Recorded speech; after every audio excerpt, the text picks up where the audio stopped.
네, 안녕하세요. 아쿠아고문입니다. 여과력과 한수 두 개를 써놨는데요. 제가 오늘 말씀드리고 싶은 거는 물잡이에 대한 내용입니다.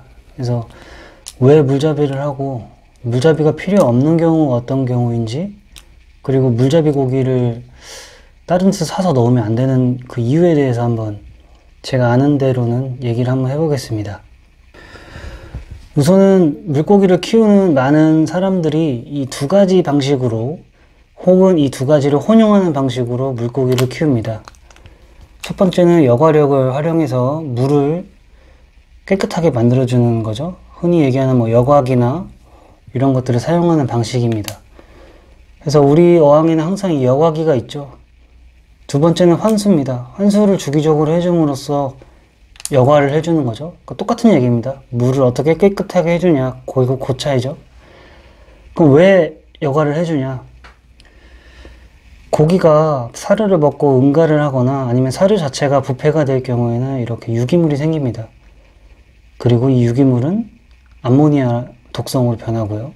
암모니아는 이런 중간에서 생겨나는 박테리아들에 의해서 아질산이나 질산염으로 변동이 됩니다. 그리고 이 질산염은 최종적으로는 수초나 환수를 통해서 사라져야 됩니다. 요즘에 아쿠아포닉스 이런 것들이 수초를 통해서, 수경재배를 통해서 물고기와 수초를 같이 키우는 건데 비슷하다고 보시면 됩니다. 그래서 최종적인 유기물의 종착지인 이 질산염을 어떻게 없애느냐가 물고기를 잘 키우느냐 못 키우느냐의 차이겠죠. 그래서 앞에서 말씀드린 것처럼 이 질산염을 없애려고 여과력을 높이거나 환수를 많이 해주는 경우가 있습니다. 그런데 한 가지 놓칠 수 있는 부분은 뭐냐면, 제가 생각할 때 이 질산염이 무조건 환수를 통해서 없애줘야 됩니다. 질산염을 혐기성 박테리아를 통해서 없앨 수 있다, 이런 이론도 많은데 저는 거기까진 모르겠고, 제가 오랜 시간 물고기 길러보면서 느껴진 점은, 저도 테스트 키트 다 써봤지만 이 최종적인 질산염은 수초를 통해서 우리가 일반적인 어항에서 없앨 수 없습니다. 굉장히 소량만 없어지고요. 그래서 이 환수를 통해서 결국에는 이 물을 계속 맞춰주는 겁니다.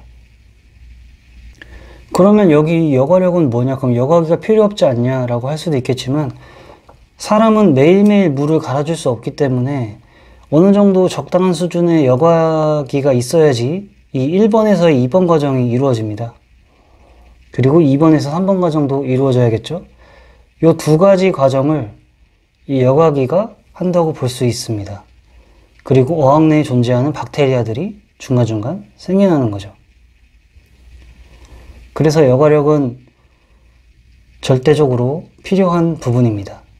하지만 최종적인 이 질산염을 제거해 줄 수 없기 때문에 환수를 통해서 우리는 이 과정을 해주는 겁니다.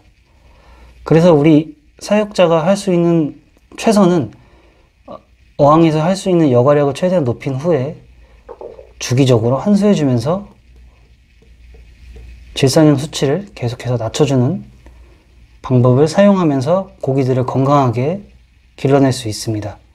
그럼 여기까지가 간단하게 제가 아는 부분이고요. 이러한 용어들은 저도 잘 모르니까 조금만 찾아보시면 금방 나오거든요. 그래서 결론적으로 여과기가 필요한 이유는 이런 박테리아들을 활용해서 고기에게 최대한 덜 해로운 물질로 변경시키는 그런 과정입니다. 그런데 제가 이렇게 기르는 거는 여과기가 없잖아요. 그리고 물이 굉장히 탁하고 보기에 별로 안 좋아 보여요. 하지만 고기들은 잘 지냅니다. 지금 브라인 슈림프를 주기 전이라 조금 배가 좀 말라 있는데, 어쨌든 모든 어항에 있는 구피들이, 치어들이 이런 식으로 있습니다. 자, 그럼 이건 왜 그러냐? 자, 여기는 1번이 없잖아요. 지금 제가 보는 그러면 뭐냐? 결국에는 2번에서의 해답을 찾을 수 있는데 100% 환수를 한다는 겁니다. 즉, 이 1번과 2번과 3번의 과정이 필요 없이 그냥 유기물 암모니아 배출되자마자 바로 환수를 해주는 겁니다. 그래서 저 치어 어항에 있는 치어들이 이러한 과정들을 거치지 않고 바로바로 깨끗한 물을 공급받을 수 있는 이유 중에 하나입니다. 그래서 집에서 키우시는 분들이 굉장히 크게 오해하실 수 있는 부분이 뭐냐면, 나는 집에서 물고기를 키우는데 어느 뭐 수족관이든 어떤 브리더네 집에 갔더니 뭐 여과기를 엄청나게 해놓진 않았는데 또 애들이 잘 자란다. 그래서 나도 스펀지 여과기 한 개만 넣어놓겠다. 라고 하면은 이 여과력 부분이 부족할 수도 있죠. 맞을 수도 있겠지만 개체수에 따라서. 그래서 만약에 한 개를 넣겠다 하면은 환수를 많이 해줘야겠죠. 결론적으로 이겁니다. 만약에 여과력을 저는 제로로 놓겠다. 그러면 100%를 놓으면 됩니다. 네. 그래서 일반적인 이제 집이나 회사 다니시는 분들은 매일매일 100% 환수를 하기가 힘드니까 여과력과 환수의 그 주기를 잘 맞추셔야 됩니다. 이건 자기 스스로 맞춰야 되는 부분인데, 그래서 보통 분양을 받으시는 분한테 여쭤보시는 게 제일 좋습니다. 여과기를 얼마나 쓰시냐, 사료를 얼마나 주시냐, 환수를 얼마나 자주 해주시냐. 그것만 맞춰도 뭐 대충 비슷하게 갈 수 있다고 봅니다. 근데 이게 퍼센트로만 했지만 뭐 비율을 따져보기는 되게 힘들겠죠? 자, 그럼 제 예를 들어볼게요. 저 같은 경우에는 지금 이 어항, 한자가 안 됩니다. 이 어항에 스펀지 쌈기가 달려 있습니다. 저거 2818 중국산 가장 저렴한 여과기죠. 저게 하나 달려 있어요. 저 같은 경우는 이 어항을 일주일에 한 번 여기까지 환수를 해줍니다. 보이시죠? 전체 어항에서. 근데 제가 100%라고 자꾸 얘기를 하는 이유는 이 이상 환수하면 애들이 여기 있어야 되는데 없잖아요. 그래서 있을 공간을 마련해 주는 겁니다. 그래서 이 정도 최저점을 만들어주고 고기들이 그 안에 있게.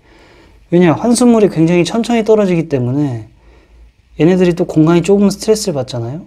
그리고 또 온도 스윙도 있을 거니까 최소한에 남겨놓고 내가 해줄 수 있는 만큼의 100%를 해준다. 그게 언제? 1주. 네, 이 정도를 저는 해주고 있습니다. 다른 어항 환경도 비슷하고요.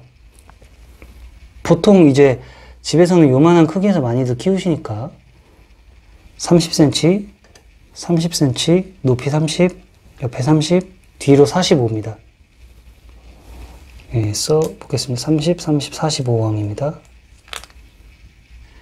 자, 그러면은 지금까지의 이야기를 봐서는 고기가 어떻게 살아가는 환경에 대해서 조금 환수를 왜 해주는지, 그리고 여과기가 왜 필요한지는 조금 이제 제가 말씀을 드린 것 같은데, 그러면 이거 제가 여기다 써놨는데 급할 때, 예를 들어서 뭐 저한테 분양받으시는 분들도 가끔 아이가 이제 코로나 때문에 집에 있으니까 너무 심심해서 갑자기 물고기를 가져왔어요. 어떻게 해야 되죠? 많이 물어보세요. 그럴 때는 영상이 조금 길어서 제가 다음 편에 바로 올리겠습니다. 어쨌든 요거를 일단 기억을 해 두시면 왜 여과를 해야 되는지, 그리고 환수를 왜 해야 되는지 알 수 있습니다. 본인이 환수를 잘 못 해줄 것 같으면 여과력을 높여야 되고요. 하지만 여과력을 높여도 질산염을 제거하는 데는 한계가 있기 때문에 꾸준한 환수는 꼭 필요하다.